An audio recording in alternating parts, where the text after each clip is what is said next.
Everyone, आज मैं आपके लिए एक्सप्लेन करूंगी 100,000 इयर्स ऑफ ची रिफाइनिंग का एपिसोड नंबर 156। सो गाइस, इस वीडियो को शुरू करने से पहले मैं आपको बता दूं कि इस सीरीज के सारे पुराने एपिसोड्स को हमने ऑलरेडी एक्सप्लेन किया है और आज से हम इसके लेटेस्ट एपिसोड को एक्सप्लेन करेंगे। तो जैसा कि लास्ट एपिसोड में हमने देखा था कि शुआंग ने अपनी डिवाइन पावर की मदद से फुइन को दोबारा से रिवाइव कर दिया, साथ ही उन्होंने उसे डीके पावर को कंट्रोल करने की एबिलिटी भी दे दी थी, जिसके बाद वो सेकंड मेरिडियन में जाने के लिए निकल पड़े। लेकिन वो थर्ड मेरिडियन के जिस पोर्टल से वहाँ पर जाने वाली थी वो एक ट्रैप था और वहाँ पर शुआंग की मुलाकात एक लड़की से हुई जो शुआंग की पावर्स देखकर उन्हें गॉड किलिंग फिस्ट को ज्वाइन करने के लिए इनवाइट करती है।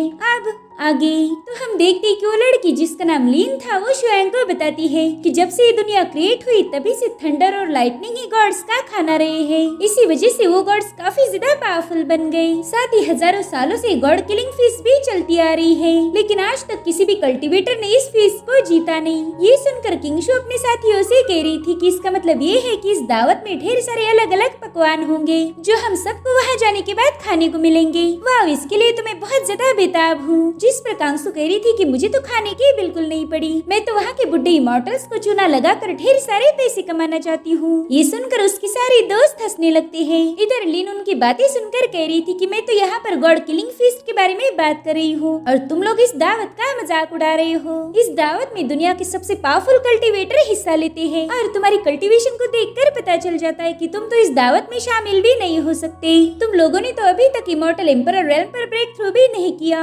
इसीलिए तुम गॉड किलिंग फिस्ट का मजाक नहीं उड़ा सकते। अब उसकी बातें सुनकर शुआंग के डिसाइपल्स एक बार उसकी तरफ देखते हैं, लेकिन दोबारा से उन्होंने अपना टाइम पास शुरू कर दिया था, जो देखकर लीन को काफी ज्यादा गुस्सा आ जाता है क्योंकि एंसेस्टर शुआंग के डिसाइपल्स उसे फुल टू इग्नोर मार रहे थे। वो कह रही थी ये मैं क्या देख रही हूँ, टियानलान सेक्ट के सभी डिसाइपल तो एक से बढ़कर एक बेवकूफ है। बाद में वो एंसेस्टर शुआंग को देखकर कह रही थी कि लेकिन आप ऐसे नहीं हो, आप तो एकदम शांत हो। आपको देखकर ऐसा लगता है कि मानो ये पूरी दुनिया आपके कंट्रोल में है, लेकिन मैं तो ये देखने के लिए बेताब हूँ कि सेकंड मेरिडियन में जाने के बाद आप कितने शांत रह पाओगे। तो शुआंग पोर्टल की तरफ आगे बढ़ते हुए कह रही थी कि बातें बहुत हो गई, चलो अब सेकंड मेरिडियन में जाने का वक्त हो चुका है। और अब वो खुद ही पोर्टल में एंटर कर देते हैं। उन्हें जाता हुआ देखकर टिनफिंग भी उनके पीछे लग गया था। वो कहता है मास्टर मुझे भी आपके साथ आना है, मगर तब तक लिन ने पोर्टल का डोर बंद कर दिया था, जिससे बेचारा टिनफिंग उस पर जोर से टकरा कर नीचे गिर जाता है। वो इरिटेट होकर कह रहा था कि इस बार भी मास्टर मुझे अपने साथ नहीं ले गए। इधर लिन शुआंग को लेकर डोमेन नंबर 36 में पहुंच गई। इस इलाके को asking question from the sky भी कहा जाता था।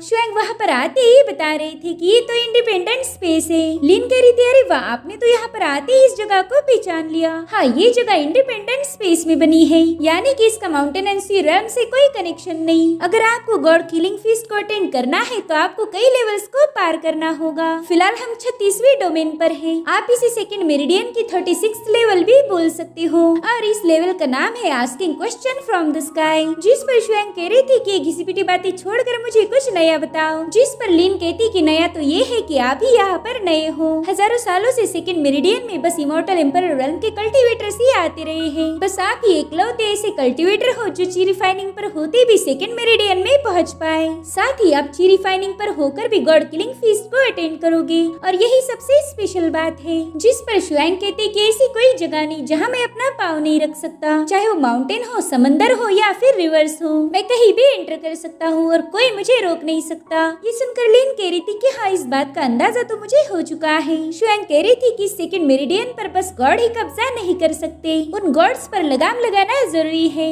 जिस पर लिन कह रही थी कि हाँ, आप एकदम सही बोल रहे हो, लेकिन ये इतना आसान भी नहीं हो सकता। इसके लिए सबसे स्ट्रॉन्गेस्ट कल्टीवेटर की जरूरत है जिसने इमॉर्टलिटी हासिल की हो। अक्सर कल्टीवेटर पावरफुल बनने के बाद एक इमॉर्टल बनते हैं और एक इमॉर्टल के बाद वो गॉड बन जाते हैं, मगर गॉड बनने के आगे क्या इस पावर की कोई लिमिट नहीं है। जिसके बाद वो शुआंग से कह रही थी कि आपको डोमेन नंबर 36 को पास करना होगा, तभी जाकर आप किलिंग फिस्ट को अटेंड कर सकते हो और शायद तब मुझे भी मेरे सवालों के जवाब मिल जाए। लेकिन मैं आपको बता दूं कि इस डोमेन नंबर 36 को पास करना आसान काम नहीं होगा। यहाँ पर कुछ इमॉर्टल्स ऐसे भी है जो सालों से फाइट करके इस लेवल को पार करने की कोशिश कर रहे हैं, मगर आज तक कोई कारनामा नहीं कर पाए। और तभी उसे आसमान में एक रोशनी दिखती है, जिसे देखकर वो तुरंत ही साइड में हट गई। वो शुआंग को भी उससे बचने के लिए बता रही थी, मगर शुआंग तो अपनी जगह पर कायम थे। हम देखते कि वहाँ पर कुछ इमॉर्टल कल्टीवेटर फाइट कर रहे हैं और वो इसी लेवल को पार करने की कोशिश कर रहे थे। वो शुआंग को बता रही थी कि देखा जाए तो ये लेवल सबसे ज्यादा आसान है। ये लोग एक बॉल का पीछा कर रहे हैं, अगर इनमें से एक ने उस बॉल को हासिल करके सबको हरा दिया तो वो इसे पार कर जाएगा। मगर आज तक ये बेचारे सिर्फ फाइट कर रहे हैं। वहीं पर हम एक कल्टीवेटर को देखते हैं जो खुद को एक एम्परर घोषित कर रहा था। वो कहता है कि तुम लोगों में हिम्मत नहीं कि तुम अपने एम्परर को रोक पाओ, जिसके बाद उसी बॉल से एक दूसरे बंदे पर अटैक कर देता है। मगर उस बंदे ने अपनी पावर से उस बॉल को रोक दिया।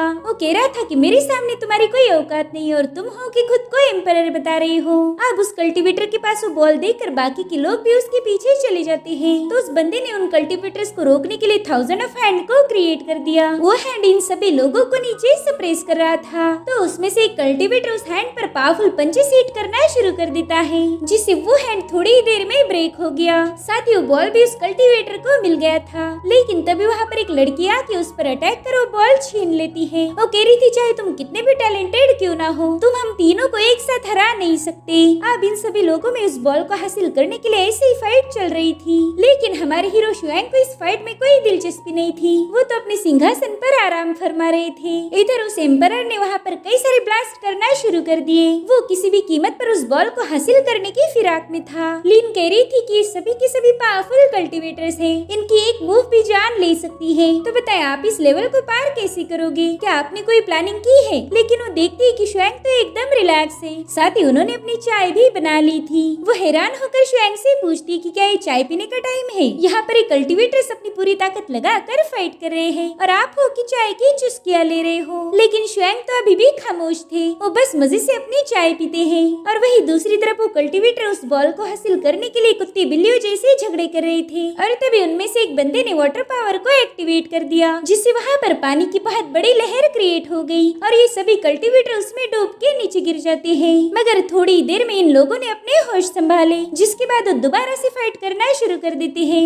लेकिन फिर थोड़ी देर बाद ये फाइट करके थक गए। वो लड़की कह रही थी कि मैं तो ये फाइट करके थक गई हूँ, इसका कोई अंत नहीं। और तभी वो बॉल जाकर शुआंग के सामने गिर जाता है। वो लड़की कह रही थी कि अरे ये तो नया कल्टीवेटर है। अब शुआंग को देखकर वो सभी लोग नीचे आ गए। वो लिन पर चिल्ला रही थी कि आखिर तुमने इस नए बंदे को यहाँ क्यों लाया? अभी तक तो हमारी फाइट ही खत्म नहीं हुई, फिर तुम इस नए बंदे को इन्वॉल्व कैसे कर सकती हो? और शायद तुमने तो इसे यहाँ लाने से पहले इसकी कल्टीवेशन भी चेक नहीं की। ये तो मामूली सी चीज रिफाइनिंग पर है। मुझे तो ये समझ नहीं आ रहा कि आखिर डोमेन नंबर 36 के लोगों को हुआ क्या है जो इसे लूजर को यहाँ पर फाइट कराने लाए। जिस पर वो बंदी कह रही थी कि अरे कोई बात नहीं, वैसे भी हम काफी सालों से फाइट करते आए हैं, हम में से ना कोई जीता और ना कोई हारा, जिस वजह से मैं तो काफी ज्यादा इरिटेट हो गई हूँ। मेरे ख्याल से तुम सबकी भी ऐसी हालत हो गई होगी, तो क्यों ना हम इस बंदे को खत्म करके अपना गुस्सा उतार दे, इससे हमारा माइंड थोड़ा सा फ्रेश हो जाएगा। जिसके बाद उसने बॉल भी कलेक्ट कर लिया था और अब वो शुआंग के सिंहासन पर उसी बॉल से अटैक कर देती है।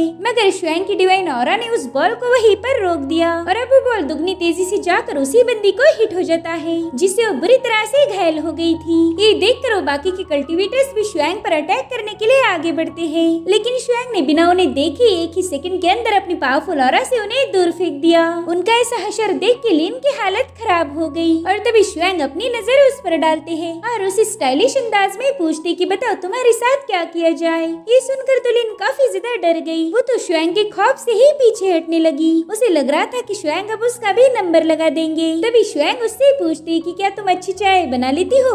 इस सवाल को सुनकर लिन काफी ज्यादा शॉक थी। अब हमें गुइशन पिक का सीन दिखाया जाता है, जहाँ पर फुइन फेंगजू से कह रही थी कि 5वीं मेरिडियन में तुम्हें खेल खेल के बोर हो गई और 3rd और 4th मेरिडियन को रिबिल्ड करने का काम शुरू है और 2nd मेरिडियन में एंसेस्टर शुआंग गए हैं, तो हम उन्हें भी डिस्टर्ब नहीं कर सकते। तो क्यों ना हम दोनों छठी मेरिडियन में जाके थोड़ा सा टाइम पास करें। जिस पर फेंगजू कह रहा था कि मास्टर आप मुझे जहाँ ले जाओगी वहाँ आने के लिए मैं तैयार हूँ। और तभी उसकी हालत खराब हो जाती है तो फुइन तुरंत ही उसके पास चली गई। वो काफी ज्यादा डर गई थी। तो फेंगजू से बताता है कि आपको परेशान होने की जरूरत नहीं, मेरी सारी पावर्स जा चुकी है और इसी वजह से मुझे थोड़ी तकलीफ हो रही। मुझे डर है कि मेरी वजह से कहीं आप भी मुसीबत में ना फंस जाओ। जिस पर फुइन कह रही थी कि मेरे होते हुए तुम्हें डरने की कोई जरूरत नहीं, मैं हमेशा तुम्हें प्रोटेक्ट करूंगी। वो बताता है कि ये बुक मुझे कांगसू ने दी थी, उसमें इसमें बताया है कि छठी मेरिडियन में ट्राइबल लोग रहते हैं। तो फुइन उन जंगली लोगों से मिलने के लिए काफी ज्यादा बेताब हो गई। अभी दोनों मिलकर उस बुक को पढ़ ही रहे थे कि तभी वहाँ पर एक बंदा आ जाता है। वो कह रहा था कि फुइन, तुम्हारे अंदर करप्शन की पावर है, इसलिए तुम आजाद नहीं रह सकती, तुम्हें ये पावर हमारे हवाले करनी होगी। तो फुइन उससे कहती कि ये करप्शन की पावर मेरी हो चुकी है,